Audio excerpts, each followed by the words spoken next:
We found out that there were a lot of porcupines probably told to the royals and even to Harry when they met her, and in order to cover up that she was hunting for a man in England from 2013 onwards, when Meghan Markle chose not to put in an official statement because she knows she would get into a lot of legal trouble and she needed plausible deniability. The evidence has been staring at us in the face and they've been trying to hide it from us. There's a situation now with Meghan Markle where she signed a jam card saying HRH, Her Royal Highness, to her friend. And the debate is that, yes, her titles were pulled publicly, she and Harry, but no one mentioned anything privately. It's almost like a legal document loophole. Like no one said that.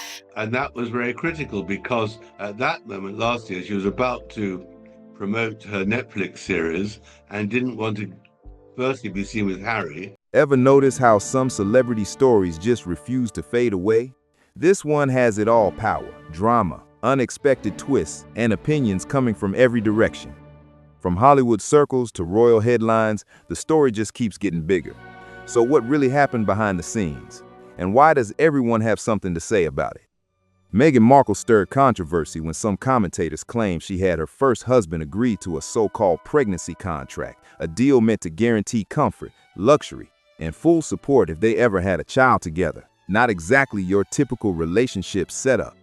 And that's just the start of this drama.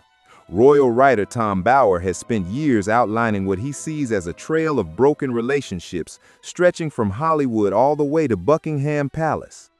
In this countdown, critics, ex-friends, and public figures who turned on Meghan start stacking up fast. One of the earliest to speak out, comedian Erin Foster, and she didn't hold back.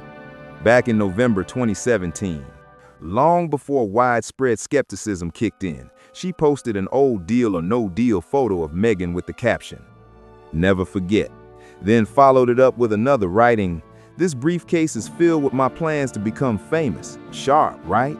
At the time, people brushed it off as petty. But later, when reports described Meghan as highly focused on image and connections, those posts hit differently. Suddenly, it looked less random and more like an early call-out. Meghan Markle? Let's have a look at some before and after pictures, shall we? Meghan Markle before, when she used to be in suits, and she was all tight black suits, hot black underwear, small skirts. Now, Meghan Markle, whoo! I'm not sure, did someone maybe put an air pump up her and just pump away? Because it's all gone a little bit inflatable, hasn't it? And I know we're supposed to say, oh, she's had children. Isn't that wonderful? Isn't that marvellous? Oh, doesn't she look great? But no, actually, I don't think she does. I think a few sit-ups wouldn't go amiss. I think after you've had children, you do have to make an extra effort to try and stay in shape.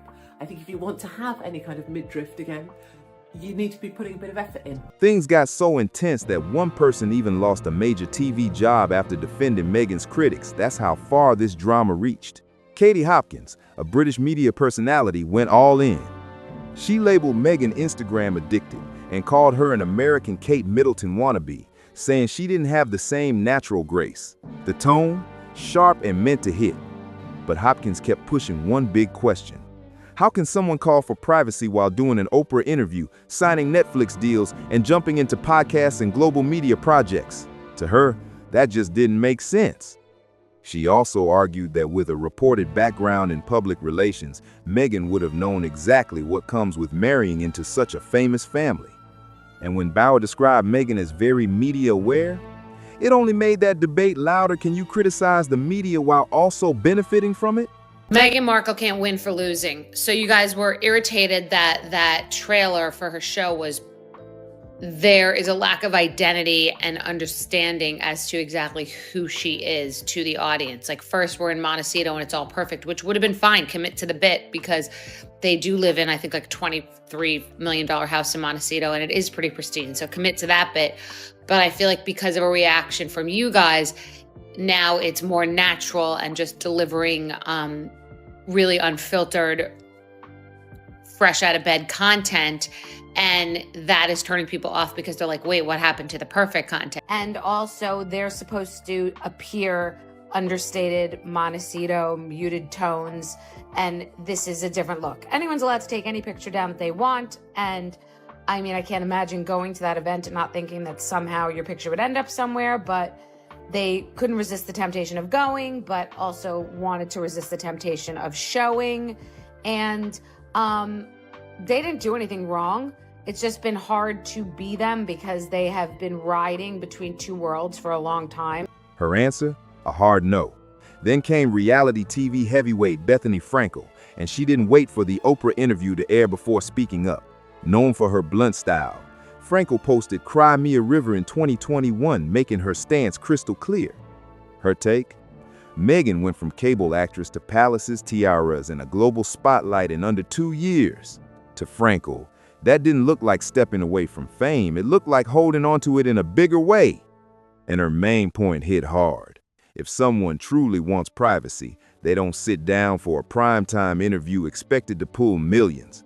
That argument lined up with what many critics were already saying. So I have to say, I never had an appreciation for the royals, right? It's something that Americans don't really jive with. It never made sense to me, but I fell in love and married an Englishman, right? And so I kind of learned to appreciate the significance of the Queen and really understanding that there's been something in their country that has remained solid and has not changed over time. Difficult for Americans to comprehend because we don't really do tradition. We're kind of like tear it down, old building, tear it down, build something new, tear it down, build something new.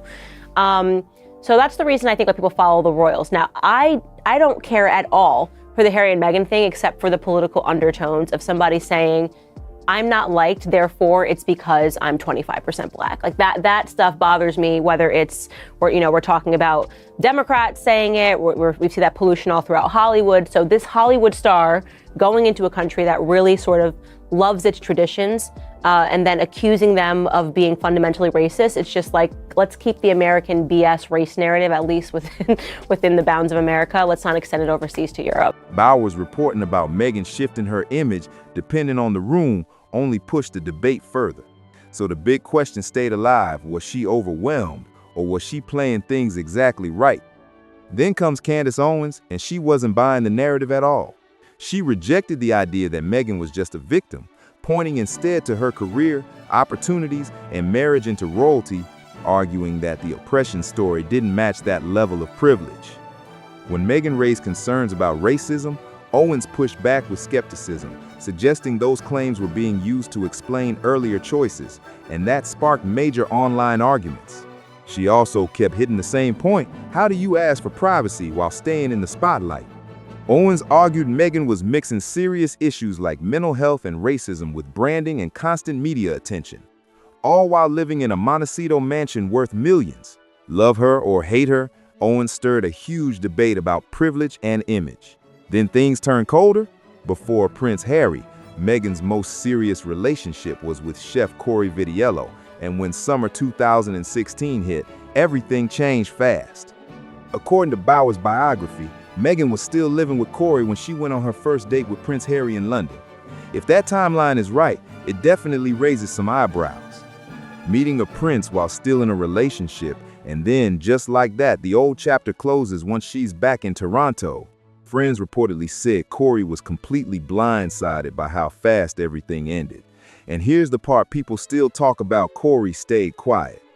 No interviews, no headlines, no trying to cash in on the situation. That silence actually made him look even more solid to a lot of observers. Bauer frames this as part of a bigger pattern: relationships ending quickly when new opportunities show up. That's where the criticism really hits. Was it love at first sight with Harry, or perfect timing? And then you've got Wendy Williams, never one to hold back. Meghan didn't escape her commentary either. Wendy claimed Meghan had tried to get booked on her show before the royal spotlight, calling her a wild card chasing attention. But her most memorable line? It hit hard. When Meghan said she didn't expect how intense royal tabloids would be, Wendy fired back. Meghan, nobody feels sorry for you. You knew what you were signing up for, girl. You knew exactly what you were doing. Ooh!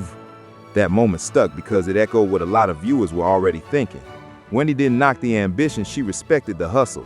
She just didn't buy the surprise. She even predicted the relationship might not last under all that pressure, but they're still going strong.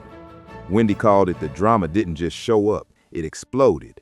And number 6, this one hits hard because it didn't just spark headlines, it ended a long-running TV career. There's only one Meghan I can actually still be civil to, and it's the one sitting to my left. The other one. You know, she's getting back into acting, Piers. I'm sure you saw that. She's shooting a movie now. Sharon Osbourne publicly defended Piers Morgan after his comments about Meghan, and that decision cost her seat on the talk after more than a decade. Once Piers walked off Good Morning Britain amid backlash, Sharon backed his right to speak and questioned why disagreement was being labeled as racism. The response? Immediate and intense. She faced major backlash, and an on-air clash with her co-host spiraled into a full-blown public fallout. Within weeks, she was out. Sharon later said she felt blindsided and set up, but either way, the message was loud and clear. Defending Meghan's critics could come with serious consequences.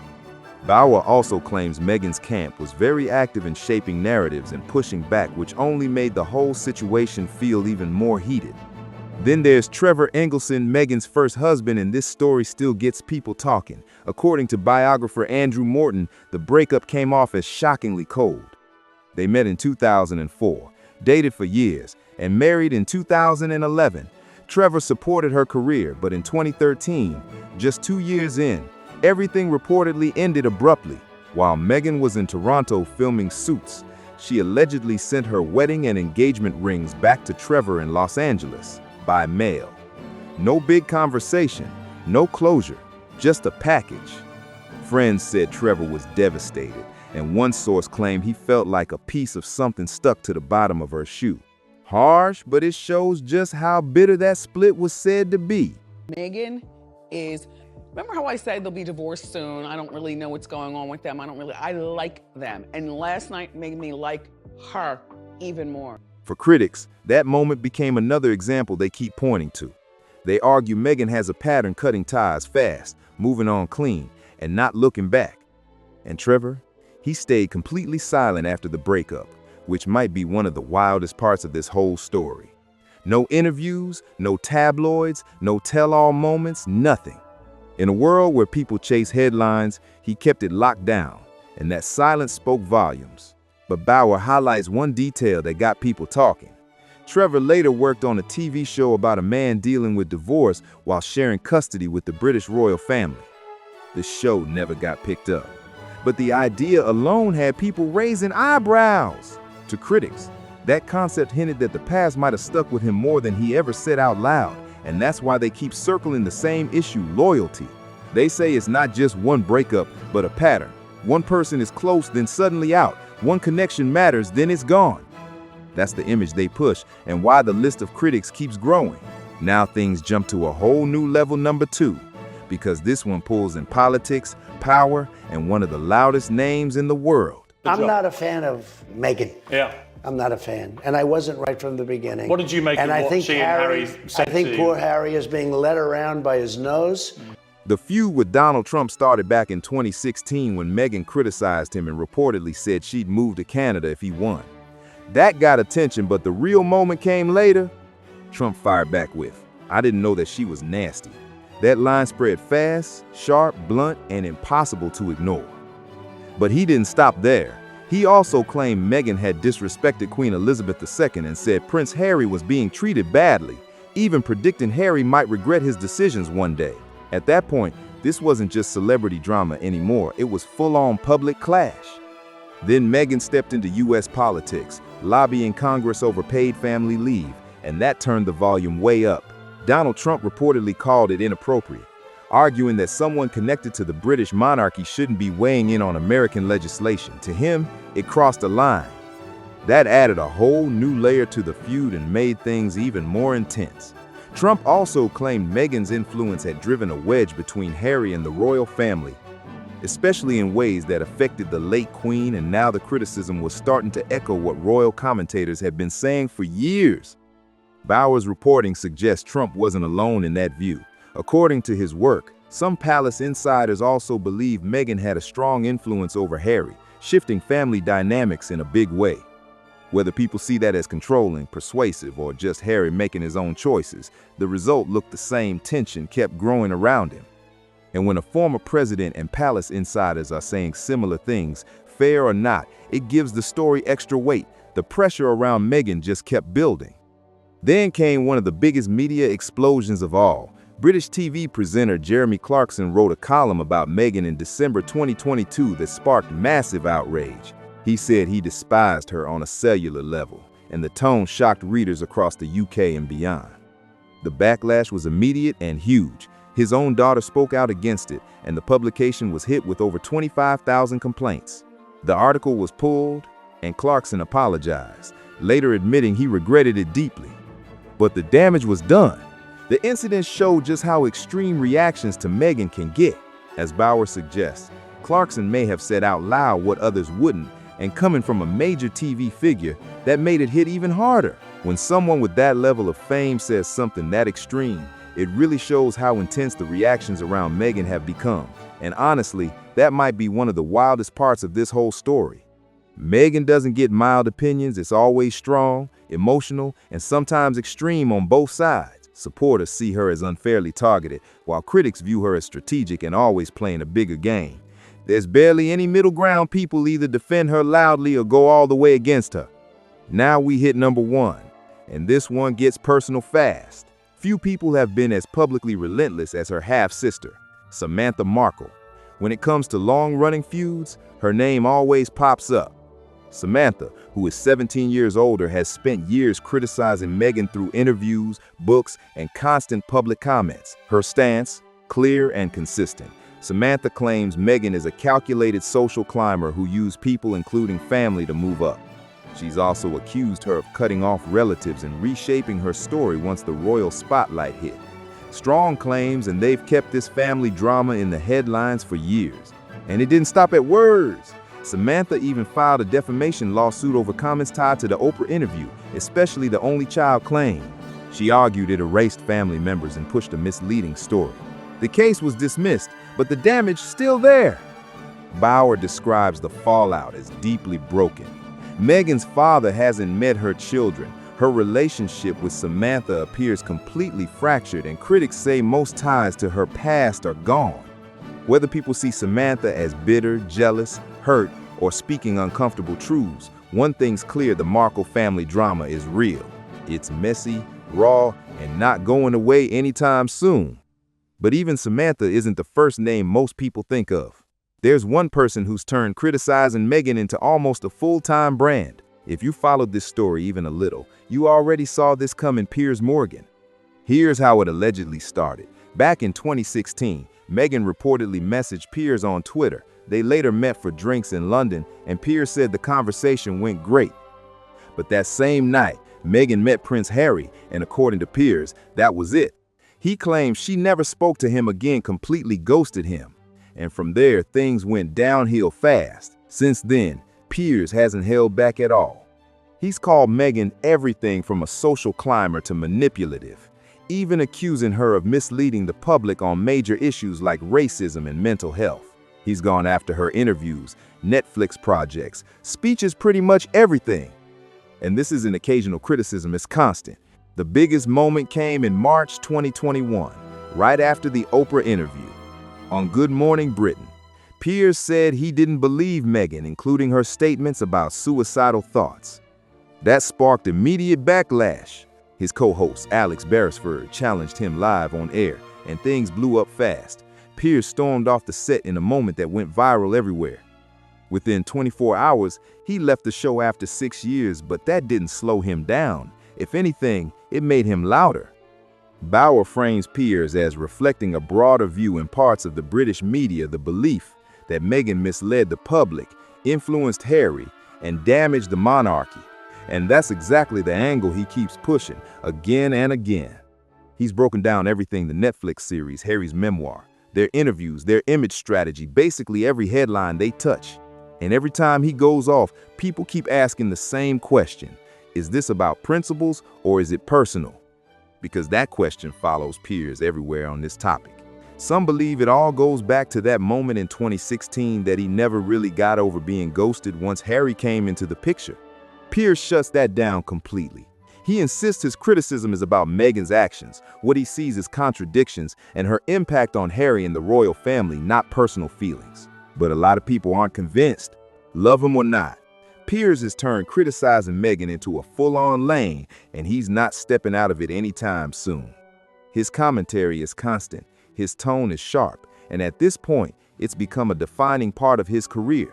Every new interview, documentary, or headline just pulls him right back in.